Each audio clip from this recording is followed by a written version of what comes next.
Hello, everyone, and welcome to episode 108 of the Watch Rolling Podcast. The Watch Rolling Podcast is a veteran-owned podcast that focuses on horology while sharing valuable resources with the watch enthusiast community. My name is Jason. I'm your host. If you're new to the pod, welcome. And if you're returning, welcome back. Episode 108. Are we collecting watches, or are we collecting little miniature versions of ourselves?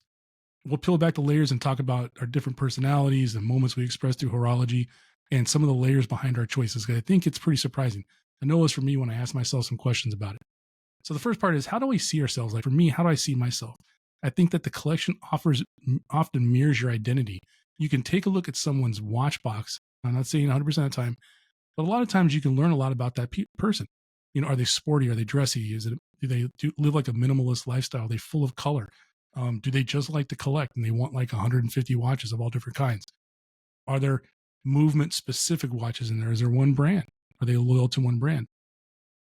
And I think if you look at the box, the question that comes up is, are we buying who we are or who we also aspire to be? Because I know that happens as well in that box.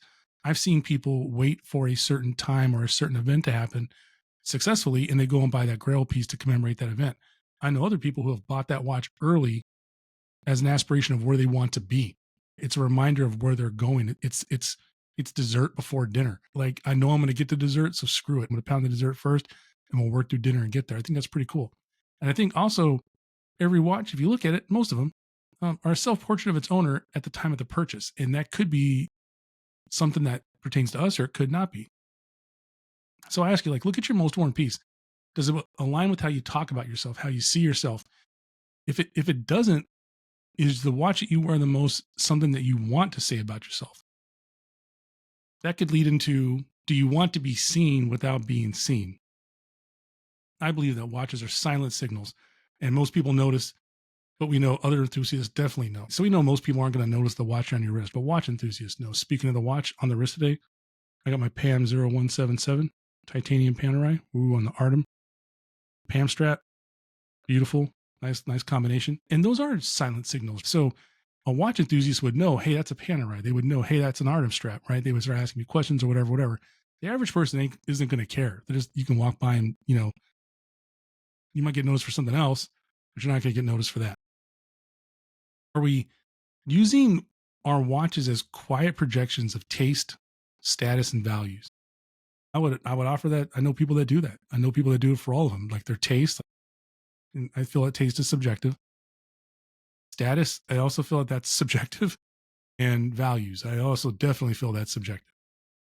But are we using those as a signifier of what we believe in or who we are? And is there power by being recognized by the right people while remaining anonymous to others? Is there power in that? I definitely think there is, because in any group you go into, there's the in crowd, right? And you can have in crowds within in crowds. You can have in crowds within in crowds within in crowds. And, the small circle gets smaller and smaller and smaller. So is there power to that? We've had that discussion before in previous episodes, that sometimes, knowledge is power. Sometimes access or power is power, or the right to access is power. So I think oftentimes we have to discuss this. And if you saw like someone with like a full loom dial, you probably know that they're speaking your language. Now, my favorite thing I thought about was out of character pieces, timepieces that we have that we know are slightly outside of our comfort zone as far as what we normally wear. We all have them. There's the wild colored diver, there's the vintage digital, there's the ultra minimalist two-hander, or there's like the super bright blue watch in a sea of black and gray watches. Are those the watches that we secretly love the most? Are those actually more aligned with who we are when we're not curating our image, right? Now, we've talked about curating collections before, but now we're talking about curating our image. And I think that's even more so if you have a little bit of a social media presence at the bare minimum, because it's almost always this image of who we want to get. It's almost never who the person really is. And I'll be honest with you, I think some people share way too much. I think some people probably don't share enough. I would include myself in that segment. But is that out of the norm piece more who we really are than who we let on to everyone else? I think that's a great question. I would challenge you to look at your odd watch out, the one watch that you have in your collection that's just totally different than everything else, and ask yourself, what story is it telling? Or look at someone else's watch and say that, right? I'll tell you right now, I have the Christopher Ward Atoll, and that thing is bright and colorful. It reminds me of the beach and having fun on summer days. And there's a large part of me that's that. But I'd say Monday through Friday is pretty serious me. And then, Saturday and Sunday is pretty, Christopher Ward Atoll me. And I'm fine with that. And I think it's something that people that know me really do know. And those that don't know me wouldn't know too much. So these versions of ourselves, our taste evolve. But do we collect watches that document that growth? As our taste evolve, are we collecting to document where we are in that phase in our life? Are they like photos of different phases? Do you get a watch for the job change? We talked about that earlier. Do you get a piece for your first child? Do you get an impulsive vacation buy? I know people that do that, which to me is kind of crazy. People that go like on cruises and buy like Breitlings for like $5,000. To me, that's crazy. Hey, but to each their own. You know what I mean? Like maybe if I go on a vacation, I would do that. So if you do this kind of stuff, a watch for a job change, a piece for your first child, an impulsive vacation buy, ask yourself, is the journey of your watch collection also the journey of you becoming yourself? Are you learning yourself and discovering yourself, and your watches reflect that? Because I think for some people it does. The mirror. If your entire collection disappeared today, what would you replace first and why? The answer might reveal more about who you are than who your whole watch box does. Maybe we don't collect objects. Maybe we collect mirrors, and some mirrors show us our best, boldest selves. The final thought. Maybe we are collecting watches, but maybe we're also collecting chapters of self-understanding. I know for me, I'm at the point now with my collection, my 5 core pieces, that I'm pretty happy.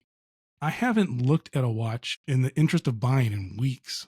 I mean, maybe a month. I still look at people's pictures. I still look at wrist shots and save them, or not save them, but like them and all that stuff. But I haven't been on eBay looking for watches. I haven't been in the buy sell trade threads looking for stuff to buy, sell, or trade. I am very, very happy with my collection and where it's at now. And I do believe that if you look at my collection and you know me, you know a lot more about me through my collection, because it makes sense, right? So I think that'd be a great thing for you to do as some homework, right? You don't got, you could tell me down in the notes if you want to or not, but take a look at your collection and say, if they all went away, well, which would be the first one I would replace? Which is the one that matters the most to me? Which is the one that says something about me that maybe I don't want people to really know about me except for the people closest to me? I think that's a great little thought experiment and exercise you can do for yourself. If you want to, feel free to DM me on Instagram your out of character watch story. I think that would be great to know. As always, thanks for tuning in. I look forward to talking to you again. And remember, at watchwilliam.com, you make the watch. The watch doesn't make you.